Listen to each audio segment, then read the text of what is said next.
to intrinsic control of heart rate. Can someone please explain intrinsic control of heart rate? No, go ahead. SA node. The SA node will auto-conduct the heart and will allow the atrium to contract left and right, and will also set the natural sinus rhythm at 100 beats per minute. Okay, keep going. Oh, the whole thing? The whole thing. From there, it's going to send the signal down to the AV node, which will delay the signal, allowing the ventricles to fill.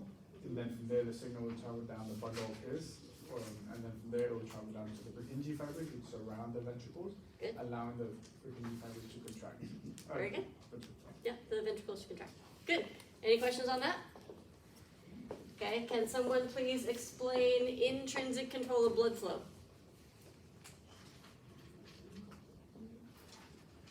We haven't done that yet in here?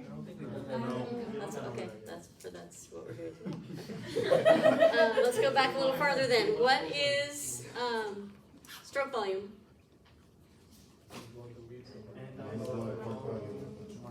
Okay, so the formula, I was actually asking for a definition, but I'll start with the formula. What's the definition? Per beat, okay. What is end diastolic volume? Amount of blood in left ventricle At the end of diastole, and what is the ventricle doing during diastole? Relaxing and filling, so that should be a high number. What is end systolic volume? The amount of blood in the left ventricle at the end of systole. What is the ventricle doing during systole? Contracting and emptying, so that should be a low number. Good. Cardiac output, definition? The amount of blood that is pumped by the left ventricle per minute. Per minute. Formula?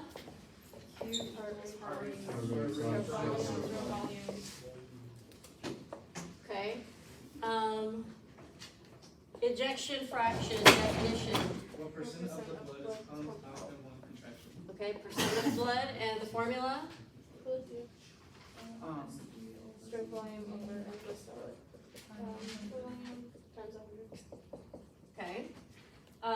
Blood pressure, the short formula?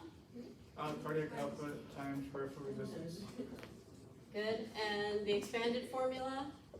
Heart rate times stroke volume times length times viscosity divided by radius 4. Good. Distance, peripheral resistance. Cardiac output. Okay.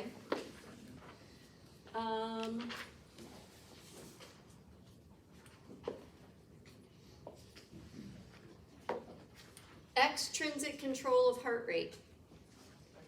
What are three things that act on the SA node? The vagus nerve. The vagus nerve, The sympathetic cardiac. epinephrine, and sympathetic cardiac nerve. So, if someone's heart rate is increasing from 60 beats per minute to 90 beats per minute, what's causing that? Decreased parasympathetic activity, specifically decreased vagal tone, allowing the heart to approach its natural sinus rhythm. Awesome. What is oxygen deficit? Oxygen deficit is you have a higher requirement and a lower consumption. Right, the requirement is higher than the consumption, so you're not meeting the requirement, so it's anaerobic, it's uncomfortable. What is steady state? We match it. Consumption equals requirement, and epoch? Consumption is greater than Consumption is greater than requirement. Good. Okay, let's review. I know you guys have that whole map we drew about blood pressure in your notes, but let's try to rebuild it together without looking at your notes. I'm going to do it from memory, but we'll crowdsource it.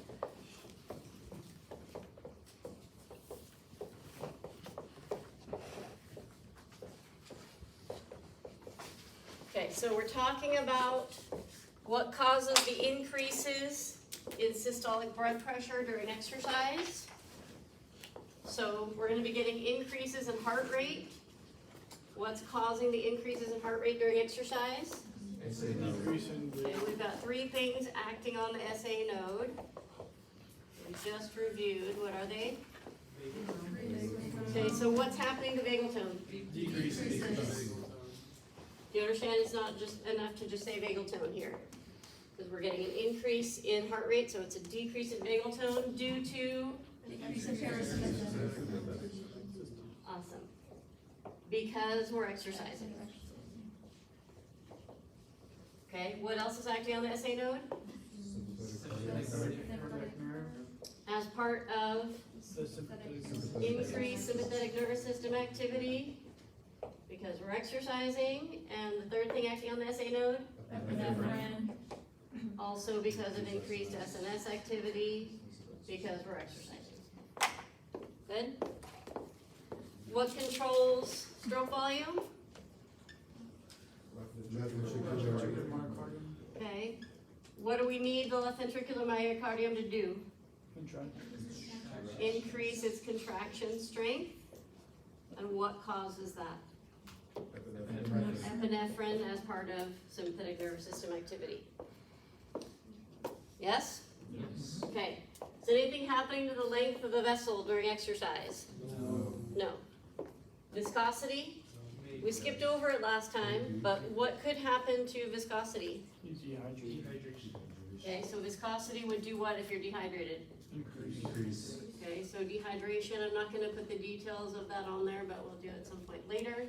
It's gonna cause an increase in resistance. The increase in heart rate and stroke volume is gonna cause an increase in cardiac output, which contributes to the increase in blood pressure. What would happen to radius to cause an increase in resistance?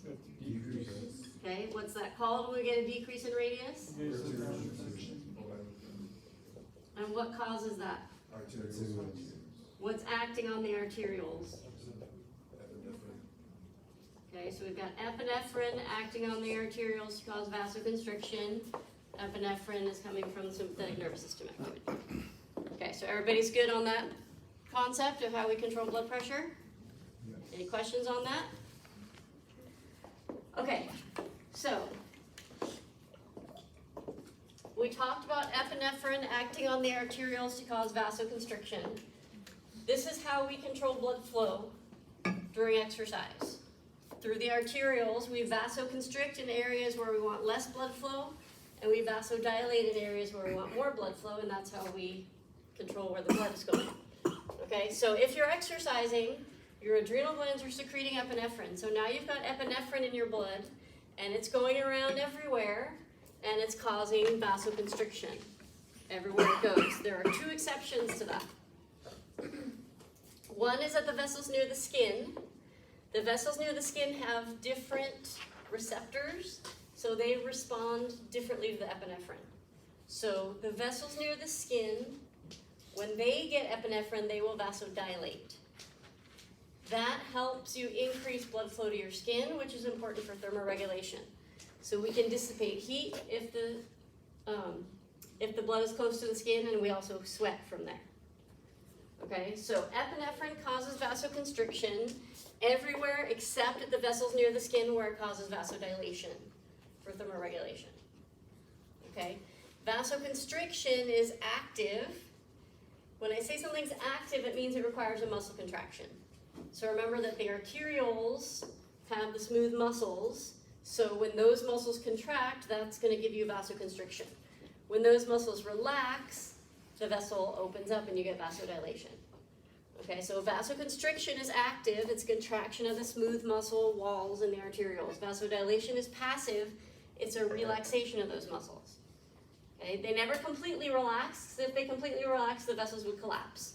They just relax a little bit so they can dilate. Okay, so vasoconstriction active, vasodilation passive. There's one exception to that, and that is the vessels near the skin. That vasodilation is active.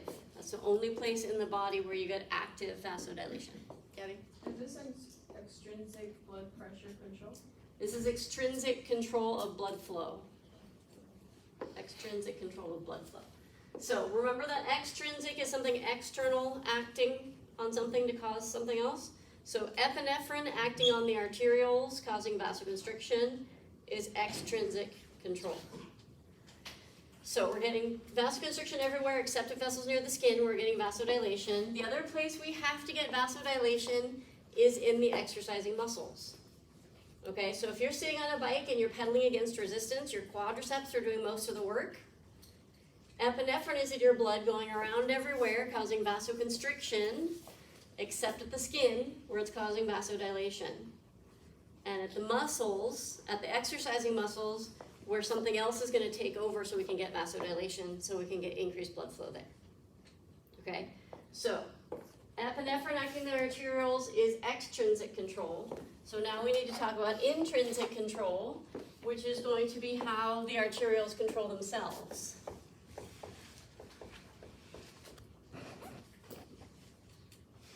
So this will be intrinsic control of blood flow.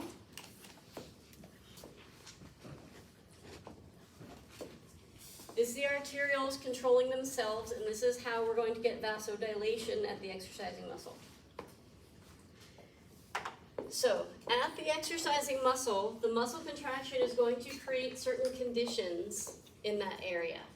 So if we're pushing hard against the pedals riding a bike, our quadriceps are working, what's gonna happen to lactic acid in our quadriceps? It's gonna increase. HLA is lactic acid. That's gonna come with an increase in hydrogen from the lactic acid. It's also gonna come with an increase in carbon dioxide because the Krebs cycle is producing carbon dioxide and the bicarbonate buffer is producing carbon dioxide, so in an exercising muscle you have a lot of carbon dioxide. Oxygen levels will be low at the exercising muscle because the muscle is consuming oxygen. Temperature will be high because muscle contraction produces heat. And pH will be low because of the hydrogen. 1, 2, 3, 4, 5, 6. These are